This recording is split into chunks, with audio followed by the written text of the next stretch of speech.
Welcome to JLM University. My name is Alex, and in today's video I'm going to show you how to replace the front bumper assembly on your Power Pole Move ZR. For a list of recommended tools, please see the description below. As always, the first step before doing any repairs on your Power Pole Move is to disconnect the power. First, remove the 2 Phillips screws at the front side of each shroud.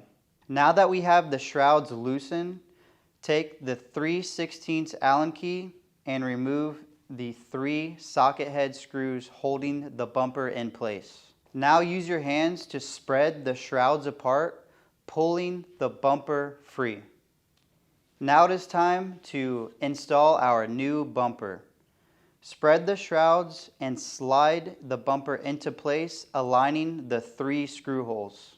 Now with the bumper in place, reinstall your 3 socket head screws. Remember to use your torque wrench and to tighten down to the listed torque specs that can be found in the instructions. Now reinstall the 2 screws on each shroud, ensuring that you have the lock washer in place and that the longest screw is at the top of the shroud. Remember to use your torque wrench, and that is how you change the front bumper assembly on your Power Pole Move ZR. Thank you for watching.